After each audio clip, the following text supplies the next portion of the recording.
Ula Bənə Vaqifin hayf ki yoxdur qoşmasının qafiyə quruluşuna baxaq.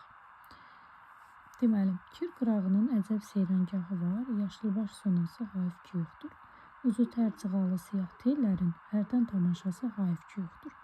Baxırıq ki, birinci misrada var, aynen yoxdur, qafiyə təşkil eləmir ona görə B ilə. Uzu tərcığalı siyah tellərin, bu da qafiyə təşkil eləmir. Hərdən tamaşası hayf ki yoxdur, sonası, tamaşası bunlar qafiyə olduğu üçün eyni hərflər. Deməli, A, B, C, B. Ümumiyyətlə qoşmada birinci bəndin qafiyə quruluşu bu cür olur. A, B, C, B. Digər bəndlərə baxaq. Qış günü qışlağın qıraqbasanın digər bənddə heç biri ilə qafiyə təşkil eləmədiyi üçün tamam fərqli hərf olacaq. D hərfi ilə götürək. Gözüdür aranın cümlə cahanın, qıraqbasanın cümlə cahanın həm qafiyə. Belə gözəl yerin, gözəl məkanın, qıraqbasanın cahanın məkanın həm qafiyə. Bir gözəl obası hayf ki yoxdur. Baxın, obası, sonası, tamaşası, obası. Bunlar da həm qafiyədir. Deməli, ikinci bəndin qafiyə quruluşu D, D, D, B oldu. Digər bəndlərdə də qafiyə quruluşu 3 misrada 1, axırıncı misralar birinci bəndin ikinci və ya dördüncü misrası ilə həm qafiyə olacaq. Elə gözəllər var bunların içində, çiğ nümaçində, biçimdə. Bunlar hamısı bir.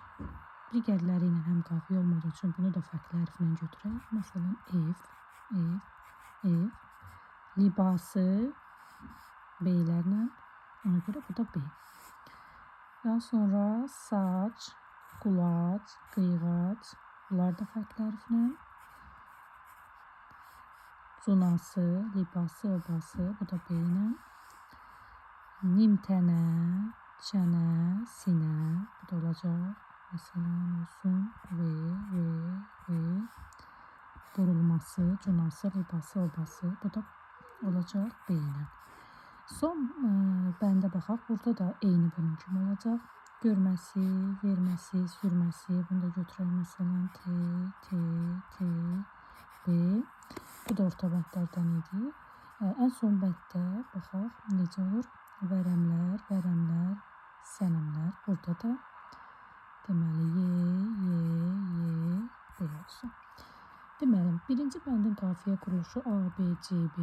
Digər bəndlərdə isə ilk 3 misra bir-biri ilə həm qafiyə, sonuncu misralar birinci bəndin ikinci və ya dördüncü misrası ilə həm qafiyə olur. Bəs onda necə bilək ki, bu birinci bəndi rahat bilmək olur. Digər bəndlərdən hansı ortadır, hansı sondur?